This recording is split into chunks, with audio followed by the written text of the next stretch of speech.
അപ്പം നമ്മുടെ കഴിഞ്ഞ വീഡിയോ അത്യാവശ്യം കുറേ നാൾക്ക് ശേഷമാണ് കുറേ പേര് കണ്ടെന്ന് എനിക്ക് മനസ്സിലായി. കാരണം ഒന്ന് അത്യാവശ്യം നല്ല രീതിയിലുള്ള എന്താ പറയുക കുറേ ആൾക്കാർ കമൻറ്റ് ചെയ്തിട്ടുണ്ടായിരുന്നു ഈ ഒരു അവസ്ഥയെ പറ്റി മെൻഷനൊക്കെ ചെയ്ത്.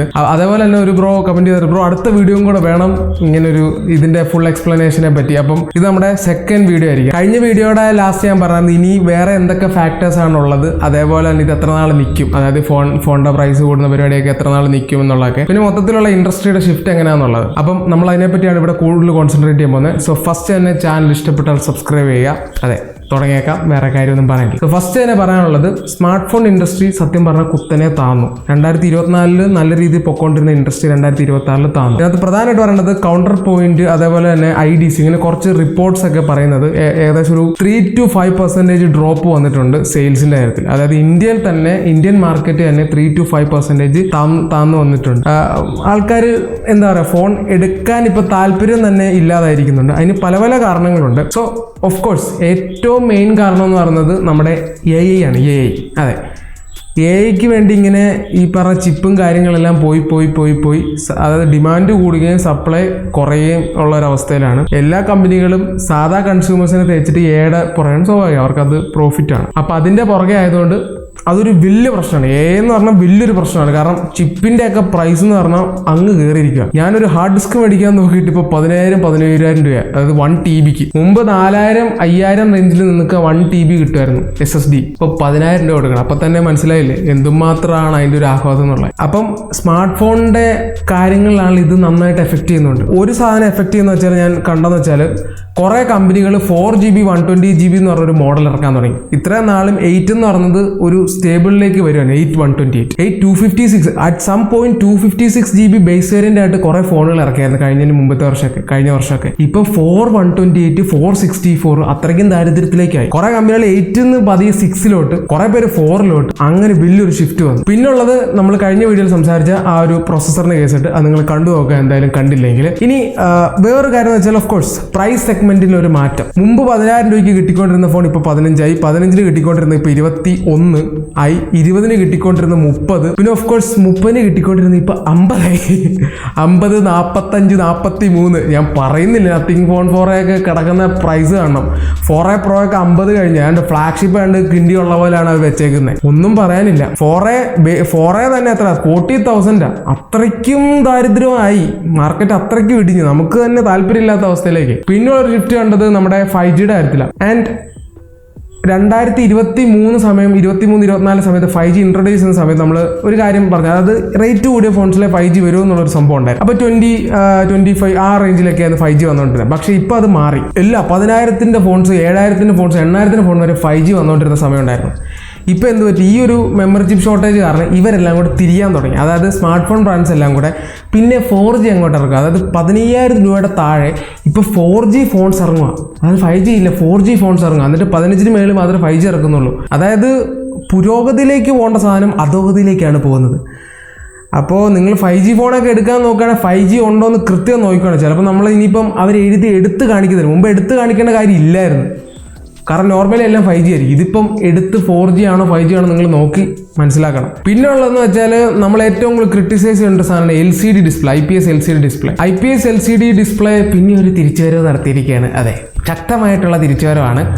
ഇനി ഒരു 10, 15, 20K നിങ്ങൾക്ക് IPS LCDയുടെ ഒരു ചാകര തന്നെ കാണാം. അതായത് AMOLEDനെ പതിയെ ചവിട്ടാൻ പോവുകയാണ്, എന്നിട്ട് LCD ഡിസ്പ്ലേയിലേക്ക് കയറി വരികയാണ്. അതായത് എന്താ പറയുക, ഈ പ്രൈസ് കോസ്റ്റ് കട്ട് ചെയ്യാൻ വേണ്ടി ഇവർ പല പരിപാടിയും ചെയ്യും. അതിനകത്ത് ഒരു പരിപാടിയാണ് LCD. അപ്പോൾ നമ്മൾ പറയും ഈ ബ്രാൻഡിൻ്റെ ഒരു അവസ്ഥ, ബ്രാൻഡ് എന്ത് സങ്കടപ്പെട്ടൊക്കെ അവർക്ക് ലാഭമൊക്കെ വേണ്ടതെന്നൊക്കെ തോന്നും. അതൊക്കെ വെറുതെയാണ്.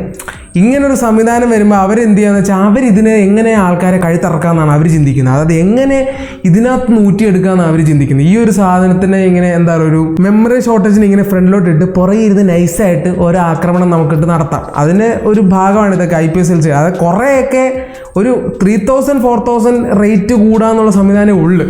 പക്ഷെ അതൊക്കെ ഒരു 10 രൂപയുടെ മേളിലോട്ടൊക്കെയാണ് ഇവർ ചെയ്യുന്നത്. അതായത് IPS മാറ്റി, AMOLED മാറ്റി IPS കൊണ്ടുവരിക, ഇങ്ങനെ കുറച്ച് പരിപാടി. ഇനി പിന്നുള്ളത് നമ്മൾ വിചാരിക്കും ഈ പറഞ്ഞ പോലെ യുദ്ധങ്ങളൊന്നും വലിയ പ്രശ്നം ഉണ്ടാക്കത്തില്ലല്ലോ. പക്ഷേ ഇപ്പം ഏറെക്കുറെ മനസ്സിലായല്ലോ എല്ലാവർക്കും.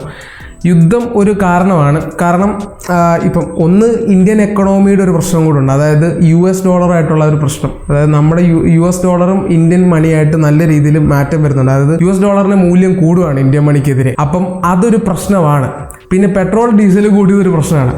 അപ്പോൾ ഇതെങ്ങനെ റിലേറ്റ് ചെയ്യുന്ന പറഞ്ഞാൽ പെട്രോൾ ഡീസൽ കൂടി കഴിയുമ്പോൾ ട്രാൻസ്പോർട്ടേഷന് റേറ്റ് കൂടും. അപ്പോൾ ഒരു സാധനം ഇപ്പോൾ മാനുഫാക്ചർ ചെയ്തിട്ട് ട്രാൻസ്പോർട്ട് ചെയ്യുന്നതിൻ്റെ റേറ്റ് കൂടും. അതായത് കുറേ ബേസിക് ആയിട്ടുള്ള കാര്യങ്ങൾ റേറ്റ് ഇങ്ങനെ കൂടും. ഈ പറഞ്ഞ മണിയുടെ ഇൻഫ്ലേഷൻ കാരണം എന്താ പറയുക, പുറത്തുനിന്നുള്ള കമ്പണൻസിന് വില കൂടും. അതായത് ഇന്ത്യ കുറേ പ്രോഡക്റ്റുകൾ അസംബ്ലിംഗ് ആണ് ഇന്ത്യ, അതായത് പ്രൊഡക്ഷൻ അല്ല. നമ്മൾ മെയ്ഡ് ഇൻ ഇന്ത്യ എന്ന് കാണുന്നതൊക്കെ മെയ്ഡ് ഇൻ ഇന്ത്യ അല്ല, അസംബിൾഡ് ഇൻ ഇന്ത്യ ആണ്. പല പ്രോഡക്റ്റുകളും ഇന്ത്യയിൽ ചില പ്രോഡക്റ്റ് ലൈക്ക് ബാറ്ററി കാര്യങ്ങളൊക്കെ ചിലപ്പോൾ മാനുഫാക്ചർ ചെയ്യും, പക്ഷേ ബോർഡും കാര്യങ്ങളും കുറേ ചിപ്പും കാര്യങ്ങളും എല്ലാം പുറത്തുനിന്ന് വരുന്നത്. അപ്പോൾ ഈ US ഡോളറിന് കേസായിട്ടൊക്കെ വരുമ്പോൾ ഈ പറഞ്ഞ പുറത്തുനിന്ന് നമ്മൾ സാധനം മേടിക്കുമ്പോൾ അത്രയ്ക്കും നിരക്ക് കൂടും, അതായത് പ്രൈസ് കൂടിയിട്ടുള്ള സാധനം നമ്മൾ മേടിക്കുക. അപ്പോൾ കമ്പണൻസിന്റെ വില കൂടുതലാണ്. കമ്പണൻസിന്റെ വില കൂടുതലായതുകൊണ്ട് ഈ പറഞ്ഞ ഫോണിന്റെ വിലയും സ്വാഭാവികമായിട്ടും കൂടും. അങ്ങനെ ഒരു കേസായിട്ടുണ്ട്. ഇനി പാരലൽ ഉള്ളത് നമ്മുടെ കൺസ്യൂമേഴ്സ് തന്നെ, അതായത് നമ്മുടെ ആൾക്കാർ തന്നെ. അതായത് അതിനകത്ത് എനിക്ക് വലിയ എതിർപ്പൊന്നുമില്ല കേട്ടോ, അതൊരു വലിയ കൺസേൺ ആയിട്ടും എനിക്കും തോന്നുന്നില്ല. ഒരാൾ ഒരു ഫോൺ മേടിച്ചു കഴിഞ്ഞാൽ മിനിമം 4 വർഷം 5 വർഷമൊക്കെ സ്മൂത്ത് ആയിട്ട് അത് ഓടിക്കും. കുറച്ചാൾ മുമ്പൊക്കെ 4-5 നിൽക്കുമായിരുന്നു. ലൈക്ക് ആ ഒരു Redmi Note 7 Pro, Realme XT, Realme 3 Pro, Realme 5 Pro ആ ഒരു കാലഘട്ടത്തിനെ പറ്റി ഞാൻ പറയുന്നത്. അതൊരു 5 വർഷത്തിനുള്ള സെറ്റപ്പ് ഉണ്ടായിരുന്നു. പക്ഷെ ഇപ്പോൾ എന്ന് പറയുമ്പോൾ എന്താ പറയുക, ഒരു 4 വർഷമാണ് പറയുന്നത്. മിനിമം 36 months ആണ് പറയുന്നത്. അപ്പം 4 വർഷമൊക്കെ നിൽക്കുന്നുണ്ട്. അപ്പം 4 വർഷം നിൽക്കുന്നത് കൊണ്ട് ആൾക്കാർ ഫോൺ മാറുന്നില്ല എന്നൊരു കോൺസെപ്റ്റ് ഉണ്ട്. അതുപോലെ ഈ പറഞ്ഞ റേറ്റ് കൂടുന്ന ഒരു പ്രശ്നം കാരണം, അതായത് സാധനങ്ങളുടെ വില കൂടുതൽ കാരണം ആൾക്കാർ ഫോൺ എന്ന് പറഞ്ഞ ഒരു വലിയൊരു എൻറ്റിറ്റി ആകാതെ നോക്കുന്നു. അതായത് ഫോണിന് വേണ്ടി ചിലവാക്കണ്ട, വേറെ ആവശ്യ സാധനങ്ങൾക്ക് വേണ്ടി ചിലവാക്കാന്നുള്ളൊരു മൈൻഡ് സെറ്റും കാരണം എന്താ പറയുക, ഫോണിൻ്റെ കൺസപ്ഷൻ, അതായത് ഫോൺ മേടിക്കുന്നതിൻ്റെ ആ ഒരു റേറ്റ് കുറയുന്നു എന്ന് പറയുന്നുണ്ട്. ലാസ്റ്റ് പറഞ്ഞ പോയിന്റോട് എനിക്ക് അങ്ങനെ വലിയ ഇതില്ല. കാരണം ഒരാൾ ഫോൺ മേടിച്ചിട്ട് 4 വർഷം ഓടിക്കട്ടെ, അതല്ല നല്ലത്. പിന്നെ അത് പുതിയ ഫോൺ വരാൻ അതൊരു ചെറിയ കാരണമെന്നേ ഉള്ളൂ. ഈ പറഞ്ഞ മെമ്മറി പ്രശ്നങ്ങളും US ഡോളറിന്റെ ഇൻഫ്ലേഷനും കാര്യങ്ങളൊക്കെ പരിഹരിച്ചാൽ തന്നെ ഏറെക്കുറെ ഒരു എന്താ പറയുക, കഴുത്തിറക്കാത്ത രീതിയിലുള്ള ഫോൺ ഇറക്കാം. അതൊരു 20,000 ഒരു മികച്ച ഒരു ഫോൺ ഇറക്കാം. കാരണം കഴിഞ്ഞ വർഷം അത് പ്രൂവ് ചെയ്താ Oppo K30 ആ ലെവലായിരുന്നു. അത്രയ്ക്ക് ലെവൽ ഫോൺസ് ഒക്കെ ഇറക്കിക്കൊണ്ട് കിഡിലൻ ഫോൺസ് ഒക്കെ ഇറക്കിക്കൊണ്ടിരുന്ന ആണ്. ഇനി എത്ര നാൾ ഇത് നിൽക്കും, ഇത് അടുത്തെങ്കിലും തീരത്തില്ലെന്നാണ് റിപ്പോർട്ട്സ് പറയുന്നത്. അതായത് ഏറെക്കുറെ 2030 വരെ ഇങ്ങനെ ഒരു സംവിധാനത്തിലേക്കായിരിക്കും പോകുന്നത്. അതായത് ഈ ഒരു പ്രൈസ് റേറ്റിലേക്കായിരിക്കും കാര്യങ്ങൾ പൊക്കോണ്ടിരിക്കുന്നത്. അത് കഴിഞ്ഞിട്ട് മെമ്മറി ചിപ്സിന്റെ ആണുള്ള റേറ്റ് കുറയുള്ളൂ. ഒന്നില്ല ഈ AI കമ്പനികൾ ഈ പരിപാടി നിർത്തണം പ്ലീസ്, ഒന്ന് മതിയാക്ക് ഒരു പരിധി. കാരണം അത്രയ്ക്കും വാസ്റ്റാണ് എയുടെ, അത്രയ്ക്കും ഡ്രാസ്റ്റിക്കാണ് എയുടെ ചേഞ്ച് എന്ന് പറഞ്ഞാൽ. ഭയങ്കര കൂടുതലാണ്, ഇങ്ങനെ പെട്ടെന്ന്. അപ്പം അതിലേക്ക് എത്തിപ്പെടാൻ പറ്റത്തില്ല. ഒന്നാമത്തെ കാര്യം പതിവ് ഉപയോഗിക്കുന്നില്ല നമ്മൾ എന്തിനൊക്കെ ഉപയോഗിക്കുന്നത് നമുക്ക് തന്നെ അറിയാം. അപ്പോൾ ഇതിൻ്റെ ഒരു റേറ്റ് കാരണം എന്താ പറയുക, മെമ്മറി സാധനങ്ങൾക്ക് വില കൂടുന്നു. മെമ്മറി ഇവർ ഫുള്ള് തിന്നുകൊണ്ടിരിക്കുകയാണ്. ഒരു മാറ്റം വരട്ടെ എന്ന് പ്രതീക്ഷിക്കാം. 2030 ഒക്കെയാണ് പറയപ്പെടുന്നത്. എനിക്കും വലിയ താല്പര്യമില്ല ആ ഒരു എന്താ പറയുക വർഷക്കണക്ക് നിങ്ങളോടും പറയാം. അപ്പോൾ അതൊക്കെയാണ് അവസ്ഥ. അപ്പോൾ ഇനി നമുക്കിപ്പോൾ ഒന്നും ചെയ്യാനില്ല, കാരണം ഇത് നമ്മുടെ കൺട്രോളിലല്ല. ആഗോള വിപണി ഇങ്ങനെയാണ്, അതാണല്ലോ. അന്തർദേശീയമായ ആഗോള വിപണി ഇങ്ങനെ ആയതുകൊണ്ട് ഇങ്ങനെയൊക്കെയാണ്, ഇതാണ് അവസ്ഥ. അപ്പോൾ നമുക്കിനി ചെയ്യാനൊന്നുമില്ല. നമുക്ക് ചെയ്യാൻ പറ്റുന്നത് വെച്ചാൽ എങ്ങനെ വലിയ കുഴപ്പമില്ലാത്തൊരു ഫോൺ മേടിക്കുക. ഇനിയിപ്പോൾ വാല്യൂ ഫോർ മണി എന്ന് പറഞ്ഞ കോൺസെപ്റ്റ് അങ്ങ് ഇല്ലാതായി. എനിക്കും personally value for money suggest ചെയ്യാൻ പറ്റില്ല. ഇനിയിപ്പോൾ ഞാൻ കൂട്ടത്തിൽ ഭേദം എന്നുള്ള രീതിയിൽ പറഞ്ഞാൽ സജസ്റ്റ് ചെയ്യാൻ എനിക്ക് പറ്റുള്ളൂ. അത് മാത്രമേ എനിക്ക് നടക്കുള്ളൂ. അപ്പോൾ ഈ ബേസിക്കലി ഈ വർഷം അടുത്ത വർഷമൊക്കെ കുറച്ചാളത്തേക്ക് ഫോൺ മേടിക്കാതിരിക്കണം അത്ര നല്ലതെന്ന് പറയാം. അതെ, ഈ ഫോണിൻ്റെ ചാനൽ ഇട്ടിട്ട് ഞാൻ തന്നെ ഇത് പറയുകയാണ്. കാരണം അത്രയ്ക്കും പോരാ. ഓക്കെ, പ്രൈസ് ഉണ്ടെങ്കിൽ നല്ല കാശ് നമ്മുടെ കയ്യിലുണ്ടെങ്കിൽ നല്ല ഫോണൊക്കെ ഉണ്ട് കേട്ടോ. ഈ 40,000 രൂപ എടുത്തു കഴിഞ്ഞാൽ 30,000 രൂപയുടെ വാല്യൂലുള്ള ഫോൺ കിട്ടും. അപ്പം നോർമൽ യൂസറിന് അതൊക്കെ മതി. പക്ഷെ റേറ്റ് കൂടുതൽ കൊടുക്കണം. എനിവേ നമ്മൾ ഇനി പല സെഗ്മെന്റിലായിട്ടുള്ള വലിയ കുഴപ്പമില്ലാത്ത രക്ഷപ്പെട്ട് നിൽക്കുന്ന കുറച്ച് ഫോൺസിൻ്റെ വീഡിയോസ് നമ്മൾ ചെയ്യാം. അതേപോലെ തന്നെ ഇനി കഴിഞ്ഞ വർഷമൊക്കെ ഇറക്കിയ ഫോൺസ് റേറ്റ് കൂട്ടുന്നൊരു പരിപാടിയാണ്. അത് ലോഞ്ച് 20-നാണെങ്കിൽ അത് കുറച്ചാൾ കഴിഞ്ഞാൽ അത് 25 ആവും. അങ്ങനെ ഒരു സംവിധാനം കൂടെ ബ്രാൻഡുകൾ ഇതിൻ്റെ ഇടയിൽ ചെയ്യുന്നുണ്ട്. നമ്മളത് അറിയുന്നുണ്ടോ എന്ന് എനിക്കറിയത്തില്ല. അങ്ങനെ ഒരു സംവിധാനമൊക്കെ ചെയ്യുന്നുണ്ട്. അപ്പോൾ നമ്മൾ അതിനകത്ത് വേറൊരു കാര്യം എന്ന് വെച്ചാൽ പഴയ ഫോൺസ് ഇപ്പോൾ ഭയങ്കര റെലവൻ്റ് ആയിട്ട് നിൽക്കുന്ന ഒരു സെറ്റപ്പും കൂടെ ഉണ്ട്. അതായത് ഇനി നമ്മൾ സജസ്റ്റ് ചെയ്യുമ്പോൾ കുറച്ചാൾ മുമ്പ് ഇറങ്ങിയ ഫോൺസ് ചിലപ്പോൾ റേറ്റ് കുറഞ്ഞൊക്കെ നിൽക്കുവാണെങ്കിൽ അത് നമ്മൾ സജസ്റ്റ് ചെയ്യും, അതും എടുക്കാം. കാരണം ഇപ്പോൾ ഇറങ്ങുന്ന ഫോൺസിൽ ഒത്തിരി ഭേദമാണ് ആ ഒരു 2 വർഷം അല്ലെങ്കിൽ 1.5 വർഷം 1 വർഷം അല്ലെ ആ കുറച്ച് മാസങ്ങൾക്ക് മുമ്പ് ഇറങ്ങിയ ഫോൺസ് എന്ന് പറഞ്ഞാൽ ഒത്തിരി ഭേദം. അത് ഞാൻ പറയേണ്ടി വരും, കാരണം അത്രയ്ക്കും വ്യത്യാസമുണ്ട്. ഈവൻ മെമ്മറിയുടെ കാര്യത്തിലാണ്, ഈവൻ അതിനകത്തുള്ള ബാറ്ററി ആണെങ്കിൽ ഒരു പരിധി വരെ നല്ല ബാറ്ററി ഇത് കിട്ടും. ഇപ്പോഴത്തെ ഒരു പ്രത്യേകത വെച്ചാൽ ബാറ്ററി അങ്ങ് തള്ളി കയറ്റിയിട്ട് ബാക്കിയെല്ലാം തകർത്ത് വെക്കുക എന്നുള്ള പരിപാടിയാണ്. ബാറ്ററിക്ക് മാത്രമാണ് പുരോഗതി ഞാൻ കാണുന്നത്. എനിവേ നമ്മളിനി പല സെഗ്മെന്റിൽ ആയിട്ടുള്ള പ്രൈസിലുള്ള ഫോൺസിൻ്റെ വീഡിയോസ് വൈകാതെ തന്നെ ചെയ്യും. ഓരോ സെഗ്മെൻറ്റിലുള്ള നമുക്ക് ചെയ്യാം. 1-2 എണ്ണമൊക്കെ കാണുള്ളൂ. പഴയ പോലെ ടോപ്പ് 5 എന്ന് എനിക്ക് 5 എണ്ണം പെറുക്കാനില്ല. അതാണ് അവസ്ഥ.